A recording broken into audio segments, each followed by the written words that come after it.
Hello everyone, and welcome back to another Topsoil Tuesdays.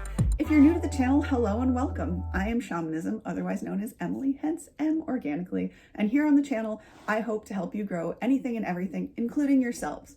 So without further ado, let's jump into the video because frankly, my phone just cut me off, and in risk of risking my storage space, we're gonna hit it. So I have 5 tips for you guys that will actually work and help you with gardening this season. They're awesome. So first tip is felt pots, cloth pots of any kind. They are the one. Why, you might be asking yourself? Well, for 2 main reasons. The first big reason is sunlight. And you might be thinking, well, what do you mean? Isn't it a pot so I can put it outside, whatever? Well, yes, but here is the brilliant part. With these cloth pots, if you're someone like me, stuck in a house which is very bizarrely laid out and all the cardinal directions are in corners, don't ask me why. So the light is a little weird to get at. Now, the cloth pots are fantastic because for one, and let me suggest about a foot size. You can get them anywhere from 1 gallon to, gosh, over 10. But I would highly suggest make sure you can actually lift it, because the mistake I made last year was I had one for my potatoes, which was, I think, 20 gallons, and I couldn't really lift it to move. My mistake. I grew lots of potatoes, but if that spot hadn't been in the sun, I don't know how I would have done that. The second reason, besides the fact that you can pick them up and move them to the sun location, so say you have sun in only one part of your house for a few hours, but then it hits another spot, you can pick up and move that container within or outside of your house and still have plenty of sunlight. The second reason that the cloth pots are amazing, and I'm really talking from lots of personal experience, I used these so much last year, is water control. And I didn't even know about that, but actually one of the biggest mistakes that all gardeners make from beginning to experienced gardeners is often overwatering their plants. And you might not think it's a big deal, but it is. When plants have wet feet, as they call it, when they're waterlogged, they're not happy and they'll get root rot and can die. So if you want to easily avoid that, I find that these cloth pots are amazing because they allow the airflow in and out of the soil better, and they drain almost like a sponge. They allow you to keep the water you need, and I find that it's easier to tell when your plants are truly dried out and need the water versus not in these pots. So try using those. That's the first tip. My second tip, and you might think this is kind of an odd one, but I appreciate it, is gardening without gloves. Now, you might be thinking, well, why would I do that? I don't want to get my hands dirty. But listen, if you're going to be a gardener, you may as well get connected to your plants, to the soil. Now, I know I'm a little more out woo-wooing out there right now, but I speak to my seeds the whole way through. I know it's a little more crazy than some, but I like to give my plants and my seeds the best start. So I speak to them with love, and I don't know, ever since I was a child, I've always loved to just handle the dirt. And so don't be afraid of it, is what I want to say. Connect with the earth. There's also something very truly grounding to be said for this practice. And the comical part is that it allows you to be recognized by not only fellow gardeners, because they'll look at your nails and say, hey, you're a fellow gardener, but also by others. And yeah, they may think, hey, this person's really kind of unclean, but we all know it's just because we've been growing their food.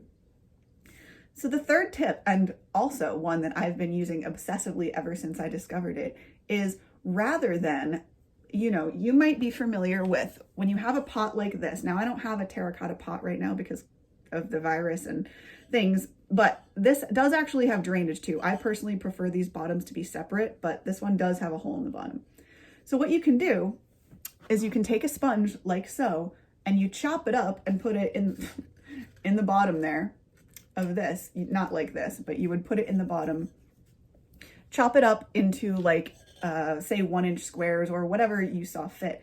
Chop it up and put that in the bottom instead of gravel or rocks. And actually you'll have way better drainage and water retention, because what happens is that this actually, the sponge acts like a slow release system for the water. So it'll only give the water when the soil really does need it, and it'll keep it appropriately. So sponges in the bottom of your pots are fantastic. So that's tip number 3. Now, tip number 4, I don't actually have a visual representation of, because as you guys probably know, I like to conserve and reuse and recycle. And so I don't buy plastic items whenever humanly possible, which thankfully is most of the time, but not always. So one of the next tips, the 4th tip, is to repurpose your old plastic bottles. Now, you might be thinking, well, what can I do with them? Actually, there are 2 really cool purposes that you can use if you have plastic bottles that you can use them for. Now, the first one is if you cut off the top. Now, I'm talking about just say a standard Gatorade bottle, or even less dense than that, just a standard like water bottle. like a bottle of water, like Evian or something, whatever. Now what you can do is if you cut off that top, say a couple of inches with the part that you twist off to drink, you can cut off that top part and actually place that over if I were able to grow outside, I could show you, but you can place it over your little seedling. And that way you not only get the ventilation from having the screw top on there, but also you're protected from critters. You can completely protect that seedling underneath your little house. Now you can take the other end of the bottle, the other half, the 3/4 part that you have left over, and you can slice a few holes in the bottom, or just a few slices, and turn it upside down and have a whole little greenhouse for a taller plant that might need protection from squirrels or chipmunks or whatever. So repurpose your plastic bottles. I actually did that a fair bit when I had some. And so that's one way you can be great and reduce, reuse, recycle what you have. Now the last tip is one of my personal favorites. Now y'all might be familiar with coffee. Lots of the world drink coffee. I actually haven't drank coffee for about 6 years. That being said, I do still have these beauties around my house. Now these are what you're saying, coffee filters. Now, what am I gonna do with this coffee filter? Well, actually it's funny, the one I have doesn't fit this pot, but you get the point.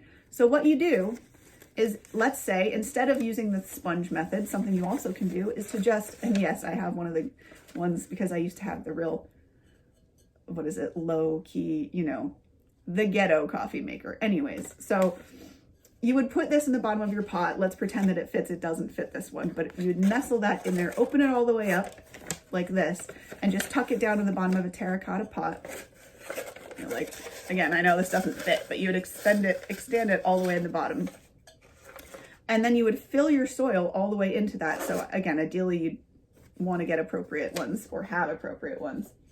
But you would fill that up, and then you just pour in your soil as per normal, plant your seeds, and your soil won't go draining out your drainage holes, and it'll help actually a bit with the moisture control as well. Not a lot, not as much as a sponge, but that'll help. So those are 5 fantastic ways that you can be more recycly and more successful this garden season with your gardening. And I would highly, highly recommend absolutely every single one of these tips. Genuinely, I've used every single one of them, actually, except for the plastic bottles on purpose, because I don't keep that around. So if anything in this video has helped you, or you know someone who is looking for some handy dandy garden tips, please do pass this along. I would very much appreciate the like, comment, and subscribe. Tell me where you guys are tuning in from, by the way. Still looking to find out what your climate's like so I can discuss things with you, like maybe who might have a greenhouse that they want to sell me. I'm kidding, but I am looking for one. And soon, hopefully, I will have a grow light set up so I can actually be showing you more hands-on of these tips. Or maybe the snow will melt. You never know, a girl could get lucky.